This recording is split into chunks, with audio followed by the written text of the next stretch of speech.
Bismillahirrahmanirrahim. Assalamualaikum warahmatullahi taala wabarakatuh.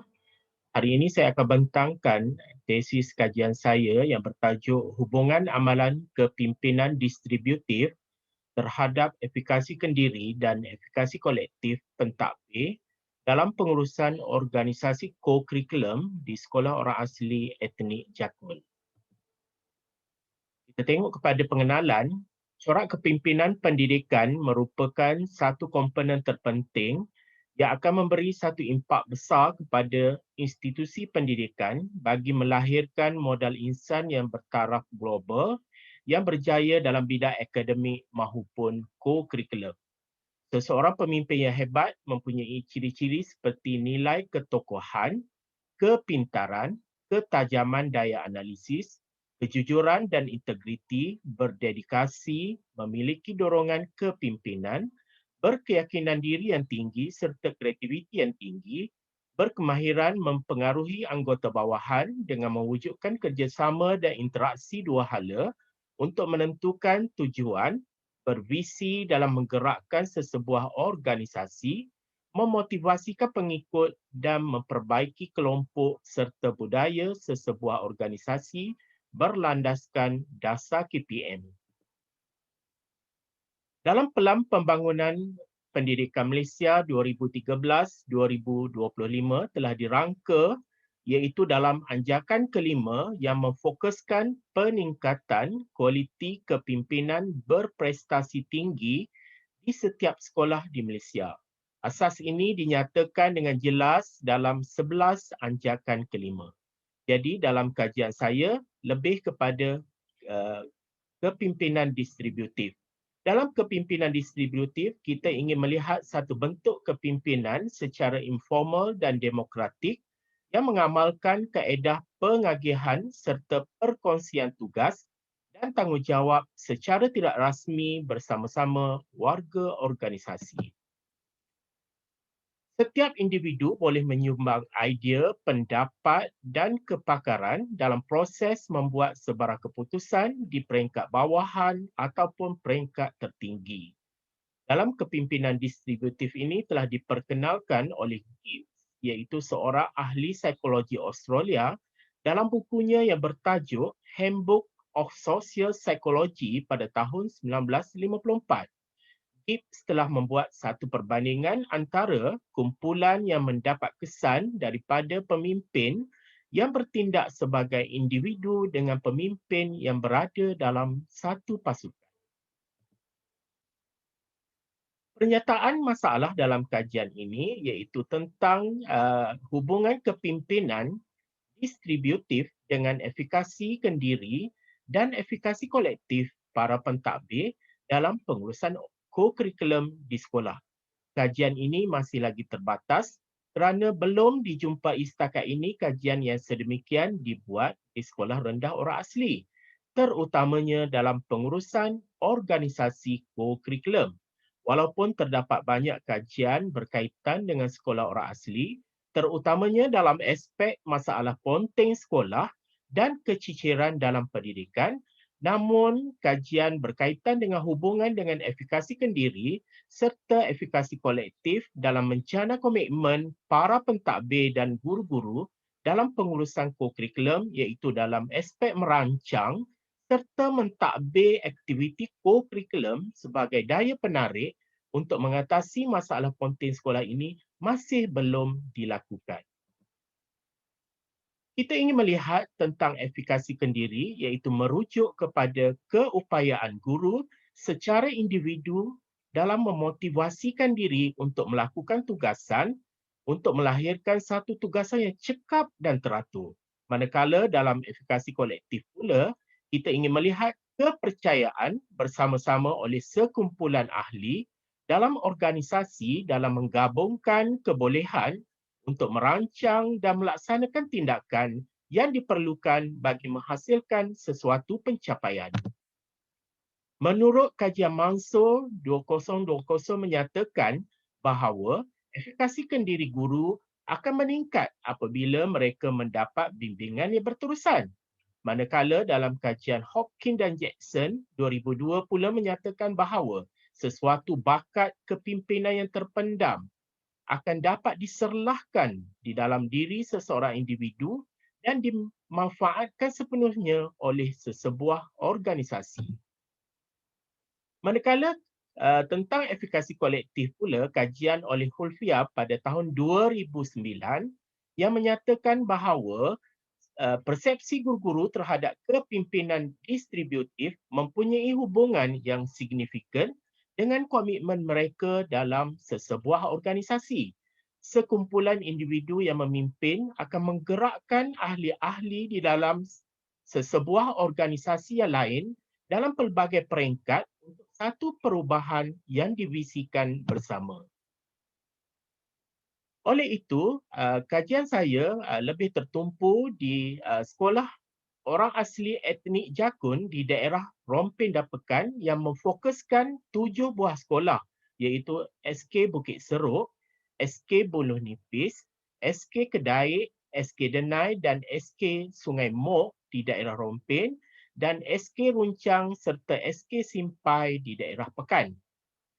Fokus kajian ini ingin melihat kepimpinan distributif dengan efikasi kendiri dan efikasi kolektif para pentadbir dalam pengurusan organisasi kokurikulum dalam merancang serta melaksanakan aktiviti kokurikulum yang menarik, tersusun dan sesuai dengan budaya orang asli untuk menarik minat mereka ke sekolah untuk mengatasi masalah ponteng sekolah dan keciciran dalam pendidikan.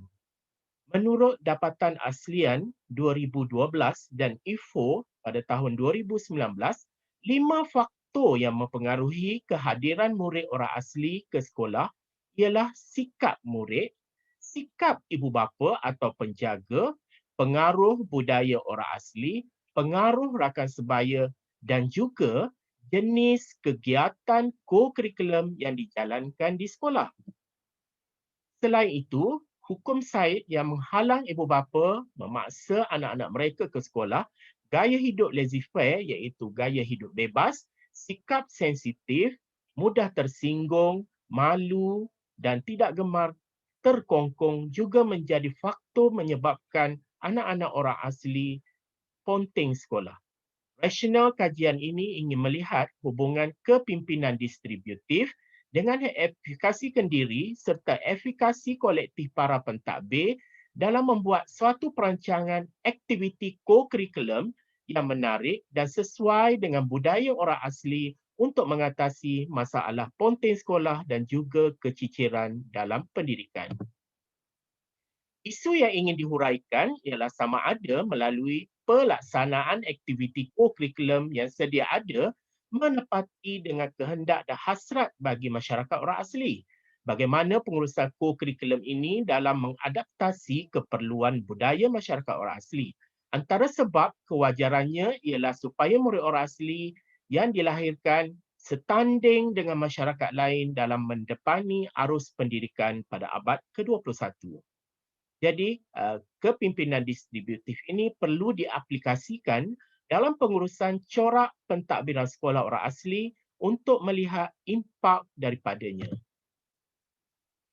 Dalam kerangka konseptual kajian, pemboleh ubah bebas iaitu kepimpinan distributif yang kita ingin lihat dari segi misi, visi dan matlamat, budaya sekolah, berkongsi tanggungjawab dan amalan kepimpinan.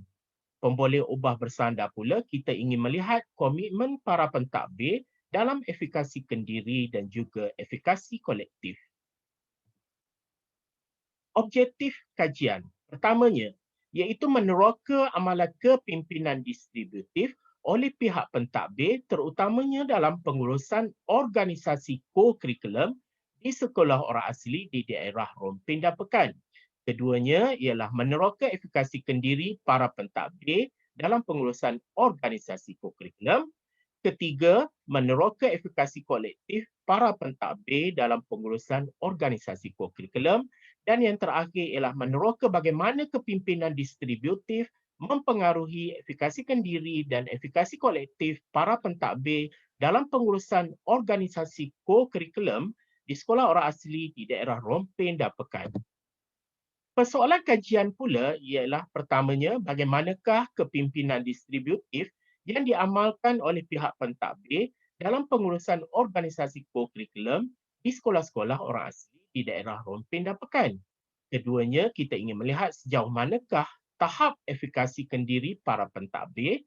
Ketiga, kita ingin melihat sejauh manakah tahap efikasi kolektif para pentadbir dalam pengurusan organisasi kurikulum. Dan yang terakhir, bagaimanakah kepimpinan distributif dalam pengurusan organisasi co-curriculum akan dapat mempengaruhi hubungan efikasi kendiri dan efikasi kolektif para pentadbir di sekolah-sekolah orang asli di daerah Rompin dan Pekan. Kepentingan kajian ini ialah pertamanya, masalah pontin sekolah dalam kalangan murid orang asli ini sudah lama menjadi isu kepada pihak sekolah, PPD, KPN, KPM dan juga Jabatan Kemajuan Orang Asli. Walaupun segala langkah telah diambil, namun masalah ini masih belum dapat diselesaikan secara tuntas. Oleh itu, satu langkah daripada sudut pandang yang berbeza ingin diambil untuk mengatasi masalah pontin sekolah serta keciciran pendidikan dalam kalangan murid orang asli ini. Teori yang berkaitan dalam kajian ini ialah kita melihat kepada teori kepimpinan distributif yang mendasari iaitu teori James Plain pada tahun 2001, teori Peter Ground tahun 2000 dan teori Richard Elmore pada tahun 2000. Pada tahun 2005, 5 dimensi amalan kepimpinan distributif Elmore iaitu visi, misi dan matlamat, budaya sekolah, membuat keputusan, penilaian dan perkembangan profesional dan amalan kepimpinan telah diubah dan dikurangkan oleh Gordon menjadi 4 dimensi iaitu visi, misi dan matlamat, budaya sekolah, berkongsi tanggungjawab dan amalan kepimpinan. Ini ialah teori yang iaitu teori kepimpinan distributif yang dibuat oleh Gordon yang merangkumi 4 dimensi yang telah dinyatakan tadi. Melalui teori Gordon, ingin dijelaskan berkaitan secara misi, visi dan matlamat, iaitu misi merupakan satu tujuan yang ditetapkan oleh sesebuah organisasi, manakala visi pula memberi satu hala tuju kepada organisasi. Tentang budaya sekolah ialah merangkumi kepercayaan dan nilai serta tabiat yang dapat membentuk satu norma organisasi.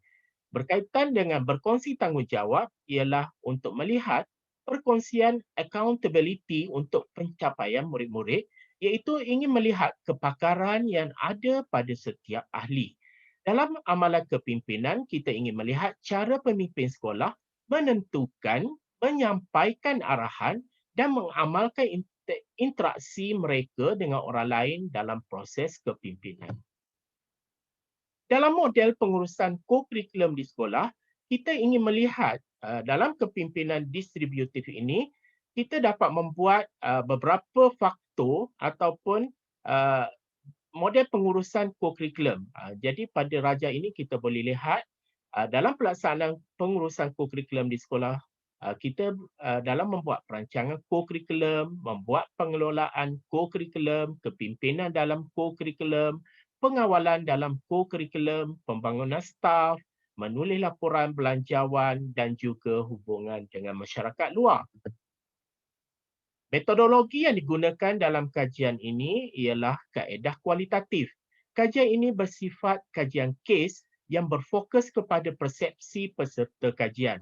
Kajian ini menggunakan teori Ying iaitu oleh Dr. Robert K. Ying sebagai falsafah penyelidikan dalam memandu pengumpulan dan analisis data. Pendekatan analisis induktif digunakan kerana kajian lepas adalah terbatas. Jadi instrumen yang dibuat ialah temubual secara separa berstruktur kepada secara individu kepada guru besar, GPK co-curriculum dan setiausaha sukan dan co-curriculum dari 7 buah sekolah untuk mendapatkan data yang lebih kaya. Keduanya menganalisis dokumen rasmi iaitu jadual kedatangan co-curriculum serta data kejayaan dalam co-curriculum. Ini ialah carta ataupun hala tuju dalam kajian yang ingin dibuat. Baiklah, itu saja penerangan saya pada hari ini dalam perbincangan tesis. Sekian, terima kasih.